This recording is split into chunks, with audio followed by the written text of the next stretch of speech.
5 August প্রধানমন্ত্রী শেখ হাসিনাকে বাংলাদেশ থেকে জোরপূর্বক ক্ষমতা থেকে সরে যেতে বাধ্য করা, দেশটাকে বাধ্য করার পরেও যখন এই খুনি ইউনূস পক্ষ দেখলো যে শেখ হাসিনাকে মানসিকভাবে দুর্বল করা যাচ্ছে না, তিনি ঠিকই ঘুরে দাঁড়িয়েছেন, তখন তারা টার্গেট করেছে শেখ হাসিনার ছেলে মেয়ে এবং শেখ রেহানার মেয়ে টিউলিপ সিদ্দিককে। তারা জয়ের সম্পর্কে একের পর এক মিথ্যে বানোয়াট কথা বলে যাচ্ছে এবং সেগুলো এত হাস্যকর। যেমন 20 বছর কেউ বিদেশে থাকলে একটা গাড়ি ব্যবহার করতেই পারে, আমরা এখানে 2-3 বছর পর পর গাড়ি বদলাই। আবার দেখলাম যে বিশ্ব স্বাস্থ্য সংস্থার নিয়ম মেনে নির্বাচিত হয়েছেন সাউথ ইস্ট এশিয়ান রিজিওনাল অফিসের ডিরেক্টর হিসেবে শেখ হাসিনার মেয়ে সাইমা ওয়াজেদ পুতুল। তার বিরুদ্ধেও দেখলাম যে সাইন কালেকশন করছে, পিটিশন কালেকশন করছে। অথচ যখন WHO সাউথ ইস্ট এশিয়ান রিজিয়নের ওয়েবসাইটে যাই, ফার্স্ট পেজে যখন দেখি যে একজন বাঙালির ছবি, একটা মেয়ে সাইমা ওয়াজেদ পুতুল, তার ছবিটা দেখলে আমরা যারা জনস্বাস্থ্য নিয়ে কাজ করি বা WHO ওয়েবসাইট ভিজিট করি, আমাদের তো গর্বে বুকটা ভরে যায়। তখন পুতুল বাংলাদেশের মেয়ে, বাঙালি, এটাই মুখ্য হয়ে ওঠে। সে কোন দল, কার মেয়ে, তার চাইতো এটা মুখ্য। একইভাবে বাংলাদেশের অরিজিনের একটা মেয়ে ইংল্যান্ডে 3 বার MP হিসেবে নির্বাচিত হয়েছেন এবং মন্ত্রী হয়েছেন। এটা তো আমাদের সবার জন্য একটা অহংকারের জায়গা হওয়ার কথা, কিন্তু একদম খুনি ইউনূস থেকে শুরু করে আসিফ নজরুল, চ্যাংড়া প্যাংড়া সবাই এই টিউলিপ সিদ্দিকের পিছনে লেগেছে। কিসব যে বানোয়াট অভিযোগ। আমরা যারা এই পশ্চিমা বিশ্বে থাকি, আমেরিকা, কানাডা, UK, অস্ট্রেলিয়া, এখানে কিন্তু ডেমোক্রেটিক নর্মস গুলো খুব ফলো করা হয়। এখানে কারো বিরুদ্ধে যদি অভিযোগ উত্থাপন করা হয় তাহলে সে নিজ দায়িত্বে সরে দাঁড়ায়, তারপর তার বিরুদ্ধে তদন্ত হয়। অনেক সময় সে নিজেই বলে তদন্ত করা হোক। তো টিউলিপের বিরুদ্ধে একের পর এক অভিযোগ আনা হলো। সে রূপপুর যে পারমাণবিক বিদ্যুৎ কেন্দ্রটা হয়েছে সেটার থেকে সে কমিশন খেয়েছে, যেটা অ্যাবসার্ড একটা বিষয়। আমরা ভুলে যাই যে টিউলিপ সিদ্দিক ইংল্যান্ডে বাস করেন। আমরা ভুলে যাই যে তিনি নির্বাচিত 3 বারের MP। আমরা ভুলে যাই তিনি ব্রিটিশ লেবার পার্টির একজন নেতা। এই পোস্টগুলো হোল্ড করলে সে সব সময় লেন্সের নিচে থাকে, সার্ভিলেন্সে থাকে। সুতরাং তার ট্যাক্স রিটার্ন, তার সম্পত্তি, সব কিছুতে এক ধরনের স্বচ্ছতা বজিয়ে রাখতে হয়। এটাই ব্রিটিশ কালচার। আমাদের অস্ট্রেলিয়ায় এটা 1-2 বছর আগের ঘটনা। একজন MP সকালে দেখলেন তার বাসার সামনে $1 মিলিয়ন কেউ রেখে গেছে। $1 মিলিয়ন অস্ট্রেলিয়ান ডলার মানে ধরেন 8 কোটি টাকা। তিনি কিন্তু টাকাটা নিয়েছেন এবং তিনি গিফট হিসেবে নিয়েছেন, তিনি ডিক্লেয়ার করেছেন।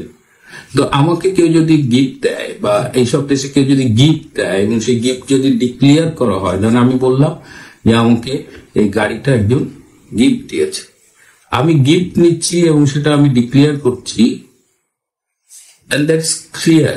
এখানে তো কোনো অপরাধ নেই। আমি তো সেই গিফটটা নিয়ে তাকে ইন রিটার্ন কোনো ফেভার করছি না। সেই ফেভার করার এমন জায়গা আছে যে ফেভার করার সুযোগও নেই, প্রশ্ন ওঠে না। তো সেইখানে গিফট নেওয়াটা তো অপরাধ না। হ্যাঁ, আমি যদি ঘুষ নেই, আমি যদি দুর্নীতি করি, সেক্ষেত্রে সিস্টেম উইল ডিটেক্ট বা সিস্টেমের পর তদন্তে ধরা পড়বে। কিন্তু কেউ কাউকে একটা অ্যাপার্টমেন্ট গিফট দিল এবং সে যদি সেটা ডিক্লেয়ার করে তার ট্যাক্স রিটার্নে, দ্যাটস ফেয়ার এনাফ। সো এরকম একটা কালচারাল পলিটিক্যাল কালচারে যারা বসবাস করে আর যারা বাংলাদেশে বসবাস করে, দুই বিষয়, মানে কুয়োর মধ্যে বাস করে আপনি সারা পৃথিবী সম্পর্কে তো ধারণা সবসময় করতে পারবেন না। টিউলিপের বিরুদ্ধে অভিযোগ ওঠার সাথে সাথে টিউলিপ কিন্তু সাথে সাথে তাদের দেশের যে সিস্টেম, কোনো মন্ত্রীর বিরুদ্ধে অভিযোগ উঠলে যিনি তদন্ত করেন, লরি ম্যাগনাস, ইনি ব্রিটিশ প্রধানমন্ত্রী কিয়ার স্টারমারের অ্যাডভাইজার টিউলিপ লাউরি ম্যাগনাসকে বলেছে তদন্ত করে দেখতে যে তার কোনো ফল্ট আছে কিনা।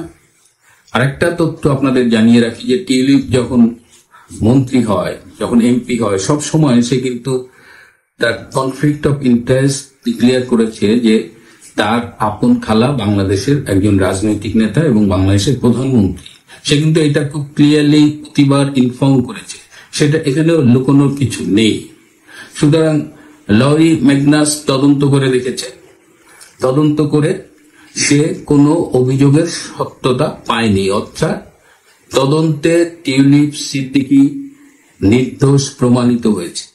কিন্তু তারপরেও যেহেতু বিষয়টি নিয়ে বারবার মিডিয়া আসছে, বাংলাদেশ থেকে বলা হচ্ছে, এটি তার দলের জন্য অনেকটা বিব্রতকর, বা দল এমন কিছু আলোচনায় জড়িয়ে যাচ্ছে যেটা টিউলিপ সিদ্দিকী চাচ্ছে না। তিনি নিজের থেকে পদত্যাগ করেছেন। It's the spirit of democracy in England. তার পদত্যাগপত্র দুঃখ ভারাক্রান্ত চিত্তে ব্রিটিশ প্রধানমন্ত্রী কিয়ার স্টারমার গ্রহণও করেছেন। এটাই সেই দেশের রীতি। কিন্তু বাংলাদেশের অবৈধ ক্ষমতা দখলকারী ইউনূস সানডে টাইমস পত্রিকায় সাক্ষাৎকারে বলেছে যে টিউলিপ সিদ্দিকীর সম্পদের তদন্ত হওয়া উচিত।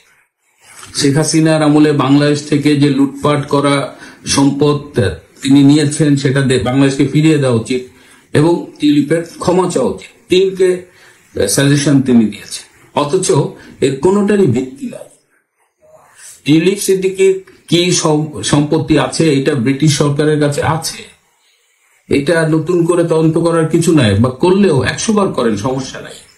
কিন্তু ইউনূসের কথা শুনে আমার সেই গল্পটা মনে পড়ে, সেই যে ভোরবেলায় চোর সারা রাত চুরি করে গোসল করতে গেছে খালের এক পারে, আর ঘুম থেকে উঠে সাধু আরেক পারে গেছে গোসল করে প্রার্থনা করবে। তো সাধু মনে করছে যে ওপারে যিনি আছেন তিনিও বোধহয় প্রার্থনা করতে উঠেছেন, গোসল করে প্রার্থনা করবে। আর চোর ওপারে চোর মনে করছে যে এপারে বোধহয় আরেকটা চোর সারা রাত চুরি করে গোসল করছে। তো ইউনূস নিজে একজন চোর, ইউনূস নিজে একজন প্রতারক, ইউনূস নিজে একটা ফ্রড। ইউরোপিয়ান ইউনিয়নের একজন উচ্চ পদস্থ কর্মকর্তা এই টার্মটা ইউজ করছে, ফ্রড। ইউনূস ক্ষমতা অবৈধভাবে এসেই নিজের 666 কোটি টাকার কর মাফ করেছে, গ্রামীণ ব্যাংকের 5 বছরের কর মাফ করেছে। তার প্রত্যেকটা জিনিস সে গ্রামীণ ব্যাংকের ফান্ডকে দিয়েছে, গ্রামীণ ব্যাংকের অর্থ নয় করে সে আর কি করেছে। সে গ্রামীণ ব্যাংক যেখানে দুস্থ মহিলাদের ঋণ দেয়, সে গ্রামীণ ব্যাংকের টাকা তার ফ্যামিলি বিজনেসে লোন দিয়েছে। এই লোকটা সেই ওপারে গোসলরত চোর যে মনে করে বাকি সব চোর।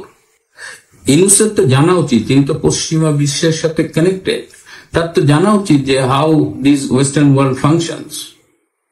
আমি দাবি করি যে এই যে সানডে টাইমসে যে অভিযোগগুলো করেছে এবং প্রত্যেকটা ভুল প্রমাণিত হয়েছে, ডক্টর ইউনূসের উচিত টিউলিপ সিদ্দিকীর কাছে ক্ষমা চাওয়া।